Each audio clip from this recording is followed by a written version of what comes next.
अस्सलाम वालेकुम, कैसे हैं आप? उम्मीद आप बहुत अच्छे होंगे। रमज़ानुल मुबारक की पहली अफ्तारी के लिए समोसा रेसिपी लेके आपके सामने हाज़िर हूँ। इसके लिए हमने पहले इसकी डो तैयार करेंगे। डो तैयार करने को 2 कप छना हुआ मैदा लिया है मैंने, आधा चम्मच ज़ीरा है और इसके साथ आधा चम्मच नमक है जो इसमें मैंने डाल दिया है। 2 चम्मच घी है, याद रखिएगा मैं इसमें घी डाल रही हूँ, और आधा कप पानी में।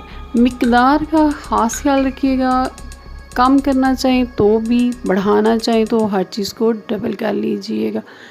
इसको अच्छी तरह मिक्स करते हैं। मिक्स करने के बाद आहिस्ता आहिस्ता करके इसमें पानी डाल के इसको बना लेंगे। ज़रूरत पड़े तो आप इसमें थोड़ा बहुत पानी डाल सकते हैं, वरना इसमें ज़रूरत नहीं पड़ती। इसको गूंदने के बाद इसको हम रख देंगे तकरीबन 20 मिनट के लिए। ये देखें, ये बहुत ही नरम है, सॉफ्ट है, मुलायम है और इसमें बहुत ज़्यादा लचक है। ये सख्त नहीं है, किसी भी किस्म की इसमें गिल्टी या लम्स वगैरह नहीं है। आप जिस तरीके से चाहें आप इसको मोड़ सकते हैं। थोड़ा सा पंच करके देखते हैं। ये देखिए, आसानी से उंगली इसके अंदर जा रही है। याद रखिएगा, जितनी अच्छी डो होगी इतना ही अच्छा आपका समोसा तैयार होगा। कवर करके रख दें इसको। अब आ जाते हैं दूसरे पार्ट की तरफ। इसमें हमें चाहिए आलू, 2 दरमियाना साइज़ के आलू।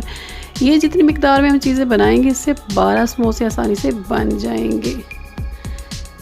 इसमें डाला मैंने पुदीना, हरा धनिया, हरी मिर्च और घर का बना हुआ चाट मसाला। इस चाट मसाले के साथ आप बनाएं, आपके समोसे बहुत मज़े के बनेंगे। ये 1 चम्मच मैं इसमें डाल रही हूँ, लेकिन ये लाइट सा है। अगर आप इसमें ज़्यादा चाहते हो मसाला डालना, ज़्यादा स्पाइसी चाहते हो तो आप मिकदार को बढ़ा सकते हैं। 2 से 3 चम्मच आप इसमें डाल लें। लेमन जूस चाहिए मुझे 2 से 3 चम्मच तक। बड़ा सा एक लेमन है वो मैंने निचोड़ दिया इसमें। अब इसको अच्छी तरह मिक्स करना है।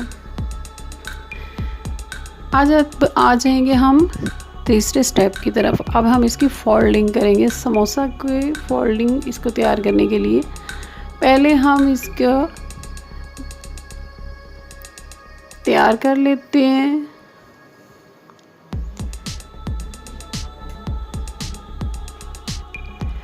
इसमें आपने पानी या मैदा वगैरह आपने इस्तेमाल नहीं करना। इसके लिए आपको चाहिए ग्रीस करना हाथों को, और इस तरीके से आप इसको रोल कर लें। रोल करने के बाद इसके इक्वल आप इनके पीसेस बना लें। जिस साइज़ के आपने समोसे बनाने हो, मैंने मीडियम साइज़ के समोसे बनाए थे, मेरे 12 समोसे बने हैं इसी मिकदार के साथ। अब हम इनको बेलेंगे। बेलने के लिए भी इस पर घी लगा लें, हल्का सा घी लगाएं और इसको बेल दें।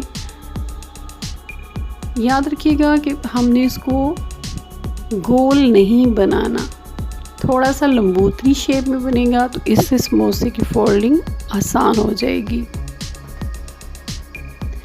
ये हमने सारे स्लाइसेस बना लिए हैं। अब हम इनको एक जगह रख के इनको दरमियान में से इस इक्वल इनकी कटिंग करेंगे ताकि इनके 2 पार्ट्स बन जाएं। ये 6 स्लाइसेस थे इसके, अब इसको 12 बना देंगे। इस तरीके से दरमियान में इसको काट लें। आप एक हिस्सा लेते हैं और इसकी फोल्डिंग करते हैं। पानी चाहिए और फिलिंग के लिए इसका तैयारशुदा मसाला। पानी चारों तरफ लगा के आप एक कोना नीचे ले आइए। इस तरीके से आप दूसरे हिस्से को ऊपर से नीचे ले आइए। इस तरीके से याद रखिए चारों तरफ पानी लगा हुआ है। दरमियान से उठा के इसके अंदर चम्मच के साथ फिलिंग कर दीजिए। आप इसको उंगली के साथ दबा दीजिए। ये सारे समोसे रेडी हो चुके हैं। घी है, इसी में मैं इसको फ्राई करूँगी। इसको तेज़ आंच पे आप गरम कर लें। घी को चेक कर लें, थोड़ा सा आपके पास जो डो है वो उसके अंदर डालें। वो फूल के जो ही ऊपर आ जाए तो आप ये समोसा बनाने के लिए तैयार है। समोसा इसके अंदर डालें और इसके बाद आंच को हल्का कर दें। पकोड़े और समोसे में बेसिक जो फ़र्क ये होता है कि समोसे में घी इतना ज़्यादा इस्तेमाल नहीं होता, लेकिन पकोड़े जो होते हैं वो घी बहुत ज़्यादा पी जाते हैं। आराम से इसको फ्राई होने दें, जिस तरह के आपको पसंद हो। डार्क ब्राउन करना चाहें, लाइट ब्राउन करना चाहें, आपकी मर्ज़ी है। मैंने दोनों तरीके से किए हैं, लाइट भी और डार्क ब्राउन भी, और दोनों तरीके से ये बहुत ही क्रिस्पी और क्रंची बने हैं। आप चाहें तो दोनों तरह से इसे इस्तेमाल कर सकते हैं। ये वाले देखिए, ये समोसे जो है ये ज़्यादा ब्राउन नहीं है, लेकिन आप इसको तोड़ें, ये वैसा ही बहुत ही स्पाइसी, बहुत ही क्रंची और क्रिस्पी है। मेरे चैनल को सब्सक्राइब करें, लाइक करें, शेयर करें। फिर मिलेंगे एक नई और मज़े की रेसिपी के साथ। अपनी दुआओं में याद रखिएगा, अपना बहुत ख्याल रखिएगा। अल्लाह हाफिज़।